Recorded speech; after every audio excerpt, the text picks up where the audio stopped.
Welcome back everybody, MC here with another video, and today I want to show you guys how to make a graveyard mini biome in Terraria.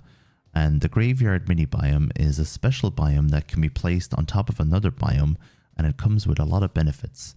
So the first thing first is you want to put down gravestones. So obviously you're going to have died a few times in this playthrough, which means you're not going to want to do this in a hardcore playthrough.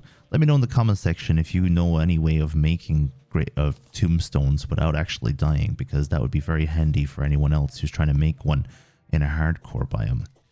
And when it comes to the biome itself, you want to wait until there's eco mist forming in the area, and then as you can see, the NPCs will start selling new items, especially in hard mode, that you can utilize for different things in your world. For example, the Dryad sells crimson seeds in a corruption biome, which means you can actually create your own crimson biome in a corruption world. And that's only one example. You also have other NPCs that sell specific things, like for example, the painter will sell very dark looking paintings, and it can be very fun, especially for the furniture side of things. The eco mist that forms on the ground can also be used in a way of making unique items in the game itself, which I'll show you in a future video.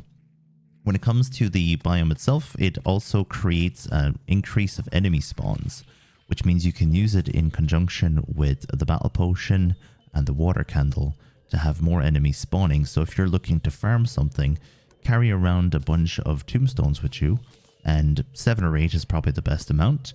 And once you start the eco mist, or once you see the eco mist forming, then the spawn rate has gone up, and you'll be able to take on, as I said, new enemies. Obviously you get unique enemies from the graveyard biome, but then the enemies that are not naturally spawn in the biome that you put the graveyard mini biome in, so then you can start farming a little bit quicker as well.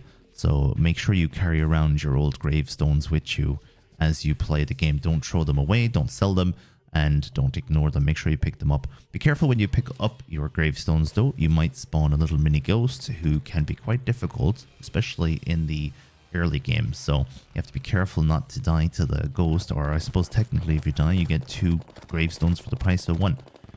So I'm just going to show you the different enemies that are spawning here. The one thing about the graveyard biome is the unique enemies don't spawn if you are underground. So you have to be on the surface to see the unique enemies. But at the end of the day, if you're trying to increase the spawn rate of enemies from a specific biome, like the crimson for example, you don't want the other new enemies from taking up some of that spawn rate. So you want to make sure not to allow yourself to be above ground if you're trying to do that. Of course, if you're trying to like find mimics for example, you don't want to be above ground where all of the spawn rate is going to be taken up by the unique enemies.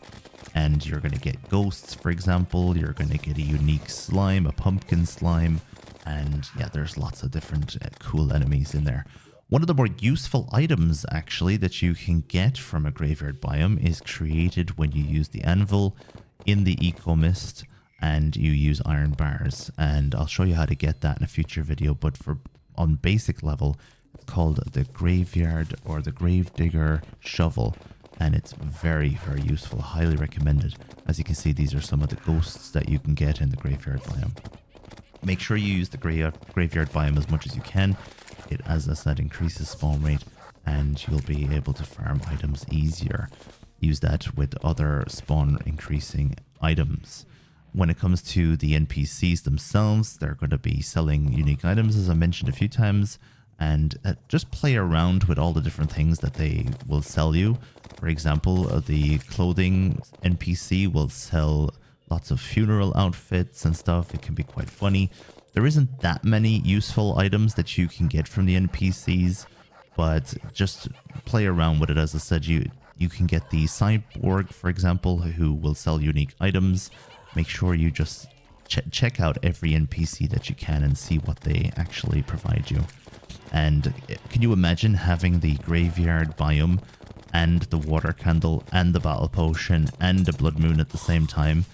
It's a great way to farm mimics, honestly. And if you are trying to farm mimics for items like the necklace, the Starveil necklace, or the Starveil itself, then yeah, just it's such a great way to farm these rare enemies.